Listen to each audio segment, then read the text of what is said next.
Everyone, आप देख रहे हैं चैनल अमीन इन्फो। इस वीडियो में हम बात करेंगे सेकंड और फोर्थ सेमेस्टर वाले स्टूडेंट से। सबसे पहले हम बात कर लेते हैं सेकंड सेमेस्टर वाले स्टूडेंट से। सेकंड सेमेस्टर के लिए सब्जेक्ट चूज़ करने का ऑप्शन आपके डैशबोर्ड में कल आया था, जो कि कल रात को ही आपके स्टूडेंट डैशबोर्ड से हटा दिया गया था। उसके बाद से ही काफ़ी क्वेरीज मेरे पास आ चुकी हैं, सर मेरे डैशबोर्ड में ऑप्शन नहीं आ रहा है। तो इसके लिए आपको परेशान नहीं होना है। अभी जो ऑप्शन है वो हटा दिया गया है, कोई बात नहीं है। कुछ टाइम में वो ऑप्शन दोबारा से आपके पास आ जाएगा, तो दोबारा से आप उसको चूज़ कर लीजिएगा, कोई परेशानी नहीं है। ठीक है। अच्छा, सेकंड सेमेस्टर के ऐसे स्टूडेंट जिन्होंने जब ऑप्शन उनके डैशबोर्ड में आ रहा था उसी टाइम सब्जेक्ट चूज़ कर लिए थे, तो ऐसे बच्चे भी परेशान ना हों। आप अपने कोर्स सेक्शन में जाओगे तो आपको सेकंड सेमेस्टर के सब्जेक्ट वहाँ पर शो होंगे जो आपने ऑलरेडी चूज़ कर लिए थे जब ऑप्शन आ रहा था। तो कोई परेशानी नहीं है, आपने चूज़ कर लिया, कोई दिक्कत नहीं है। और जिन्होंने चूज़ नहीं करे कोई दिक्कत नहीं है, कुछ टाइम में दोबारा से ऑप्शन आएगा तो आप चूज़ कर लीजिएगा। अब सेकंड सेमेस्टर का जब एग्ज़ाम फॉर्म, ये जो सब्जेक्ट चूज़ करने वाला फॉर्म या एग्ज़ाम फॉर्म कुछ भी बोलो, ये जब निकला था तो इस फॉर्म में कुछ गलती थी, बहुत बड़ी गलती थी बल्कि। और वो गलती स्पेसिफिकली प्रोग्राम कोर्सेज के डैशबोर्ड में थी।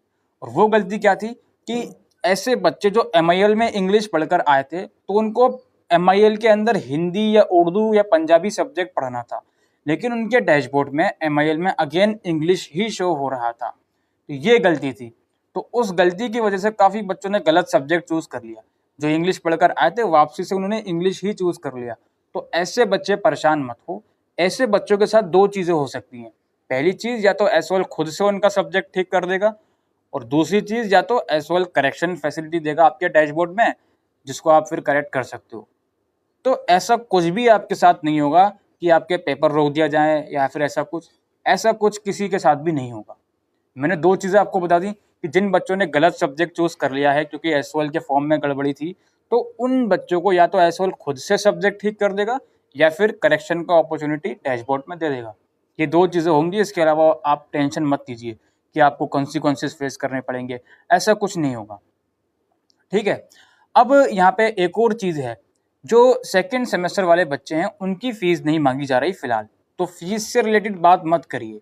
और सेकंड सेमेस्टर के एग्जामिनेशन 29 जुलाई से होंगे। अब देखो यार, असाइनमेंट होंगे, सेकंड सेमेस्टर के एग्ज़ाम होंगे, ये आने वाला टाइम ही बताएगा। मैं आपको इन्फॉर्म कर दूंगा जो भी ऑफिशियल नोटिफिकेशन होगा। लेकिन बस मैं आपको ये कहना चाहता हूँ कि सेकंड सेमेस्टर वाले बच्चों, डैशबोर्ड से अभी ऑप्शन हटा दिया गया है, कुछ टाइम में वापसी आ जाएगा, तो आप फिल कर दीजिएगा, कोई दिक्कत वाली बात नहीं है। और जिन बच्चों ने फिल कर दिया था कल ही, कोई दिक्कत वाली बात नहीं है, आप शांत रहिए। अब जब दोबारा ऑप्शन आएगा एक बार रीवेरीफाई कर लीजिएगा उसको। अगर दोबारा से भरवाएंगे तो कोई दिक्कत नहीं है, अदरवाइज मुझे लगता नहीं आप लोगों से दोबारा से भरवाएंगे जिन बच्चों ने ऑलरेडी भर दिया है। और जिन बच्चों ने बाय मिस्टेक गलत भर दिया है, क्योंकि वो डैशबोर्ड में ही मिस्टेक थी, कोई दिक्कत नहीं, या तो एसओएल खुद से ठीक कर देगा या फिर आपको करेक्शन का टाइम दिया जाएगा। ठीक है। तो ये सारे तरीके हैं। अब देखो यार, जिन बच्चों ने जेनरिक में कोई कुछ और सब्जेक्ट चूज कर लिया, उनको कुछ और लेना था यार, इससे रिगार्डिंग मैं कुछ नहीं कह सकता। आप एसओएल से बात करिए, सिंपल सी बात है, क्योंकि वो गलती नहीं, वो आप ही गलती है क्योंकि वो। ठीक है। अच्छा, अब आते हैं हम फोर्थ सेमेस्टर से। देखो, फोर्थ सेमेस्टर के सब्जेक्ट चूज करने का ऑप्शन आया हुआ है, 20 जून लास्ट डेट है। फोर्थ सेमेस्टर के 7 जुलाई से असाइनमेंट शुरू होंगे। और ये असाइनमेंट है यार, एग्जाम नहीं है। इसमें आपको 5-6 दिन या अप्रोक्स 1 वीक का टाइम दिया जाता है। ठीक है। या एग्जाम नहीं है कि 3-4 घंटे का टाइम दिया जाएगा। काफ़ी बच्चे बार बार ये सवाल कर रहे हैं कि सर हमारे एग्जाम होंगे या असाइनमेंट होंगे। यार, आपके असाइनमेंट होंगे 7 जुलाई से, और 7 जुलाई से पहले असाइनमेंट की गाइडलाइंस आ जाएंगी। और जो क्या, हाँ, 7 जुलाई से पहले असाइनमेंट की गाइडलाइंस आ जाएंगी और डिटेल शेड्यूल आ जाएगा। ठीक है। और एक और चीज़ आपको बता दूं, अभी जो फोर्थ सेमेस्टर वाले बच्चे हैं उनको सिर्फ और सिर्फ फोर्थ सेमेस्टर के सब्जेक्ट चूज करने हैं। ऐसे काफ़ी बच्चे होंगे जिनका सेकंड सेमेस्टर में इम्प्रूवमेंट या फिर ईआर का केस होगा, तो वो सब्जेक्ट मेरे अकॉर्डिंग अब सिक्स सेमेस्टर के साथ होगा। हाँ जी, मैंने ही आपसे कहा था कि सेकंड सेमेस्टर का ईआर फोर्थ सेमेस्टर के साथ होगा, लेकिन अब ये लोग फोर्थ सेमेस्टर में असाइनमेंट ले रहे हैं, एग्जाम नहीं ले रहे हैं। तो मेरे अकॉर्डिंग अब जो सेकंड सेमेस्टर वाला ईआर या इम्प्रूवमेंट केस है वो आपका सिक्स सेमेस्टर के साथ होगा। बस आप प्लीज़ गाइडलाइंस का वेट करिए, असाइनमेंट का गाइडलाइंस का, उसमें हर एक चीज़ क्लियर हो जाएगी। यही वजह है कि आपको फोर्थ सेमेस्टर के जो सब्जेक्ट चूज करने का ऑप्शन है उसमें सेकंड सेमेस्टर के सब्जेक्ट नहीं आ रहे हैं। अच्छा, अब मेनली हम बात कर लेते हैं सब्जेक्ट से रिलेटेड। देखो यार, फोर्थ सेमेस्टर के ऐसे बच्चे जिन्होंने सही सब्जेक्ट चूज करे हैं, कोई दिक्कत वाली बात नहीं है उनको, तो कोर्स सेक्शन में जाकर अपना सब्जेक्ट चेक कर लीजिए। दूसरी बात, फोर्थ सेमेस्टर वाले बच्चे जिन्होंने गलत सब्जेक्ट चूज कर लिए हैं उनको मैं साफ सिंपल सी लैंग्वेज में समझा देता हूँ कि जो भी सब्जेक्ट आपकी एलिजिबिलिटी के अकॉर्डिंग आपको मिलना चाहिए, वो सब्जेक्ट या तो एसओएल खुद से अलॉट कर देगा कुछ टाइम में आपको, या फिर करेक्शन का मौका आपको दे देगा। ठीक है जी। अब बहुत से बच्चे, मैं बार बार यार ये चीज़ मैं आपको कम से कम 2 से 3 वीडियो में बता चुका हूँ कि फर्स्ट सेमेस्टर में जो आपने MIL में पढ़ा है वही आपको फोर्थ सेमेस्टर में चूज़ करना था। उसके बावजूद भी काफ़ी बच्चों ने इकोनॉमिक्स चूज़ करके बैठे हैं MIL में, या पॉलिटिकल साइंस चूज़ करके बैठे हैं। तो यार वो आपको नहीं मिलेगा, वो नहीं मिलेगा आपको। आपने जो फर्स्ट सेम में पढ़ा है वही सब्जेक्ट आपको फोर्थ सेमेस्टर में मिलेगा। MIL के अंदर प्रोग्राम कोर्सेज की मैं बात कर रहा हूँ। तो आपने गलत चूज़ कर लिया है, तो ये आपको सोचना चाहिए था पहले कि यार मुझे वही पढ़ना है, क्योंकि मैंने 2 महीने पहले आपको वीडियो के थ्रू इन्फॉर्म किया था कि यार आपको ये सब्जेक्ट पढ़ना है तो यही चूज़ करना आप। बट स्टिल काफ़ी बच्चों ने गलत चूज़ कर लिया है। अब या तो एसओएल खुद से ठीक करेगा उनका सब्जेक्ट, या फिर आपको करेक्शन का मौका देगा। अपना स्टूडेंट डैशबोर्ड चेक करते रहिएगा, ठीक है। और ऐसे बच्चे जो ऑनर्स कोर्सेज के हैं, जेनरिक में कुछ और पेपर चूज़ कर लिया, तो जो चूज़ करा वही पढ़ना पड़ेगा, क्योंकि अल्टीमेटली वो आपकी मिस्टेक है, वो आपको पढ़ना होगा, ठीक है।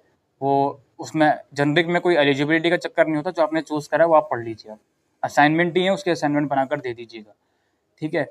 तो बस यही था। और प्रोग्राम कोर्सेज के हो या ऑनर्स कोर्सेज के हो, काफ़ी बच्चे ऐसे होंगे जिन्होंने बिना सब्जेक्ट देखे सेव बटन पे क्लिक कर दिया होगा, और जो बाय डिफ़ॉल्ट वहाँ पे सब्जेक्ट आ रहे थे वही उनके सेव हो चुके हैं।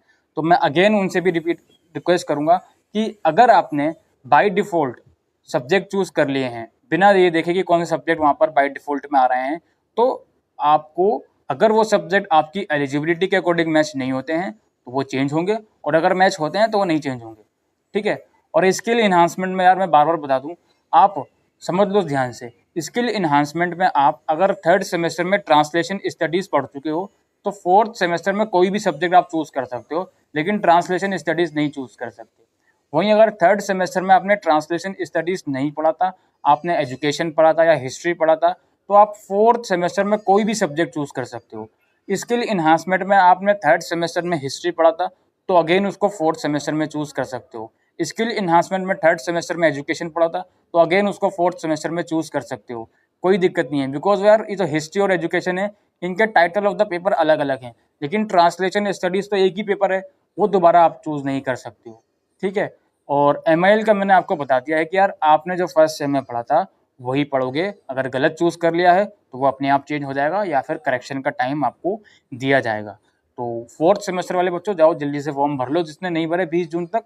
और बस यही था। और बाकी फर्दर अपडेट्स के लिए आप इस चैनल को सब्सक्राइब कर सकते हो और शेयर कर सकते हो। Thank you.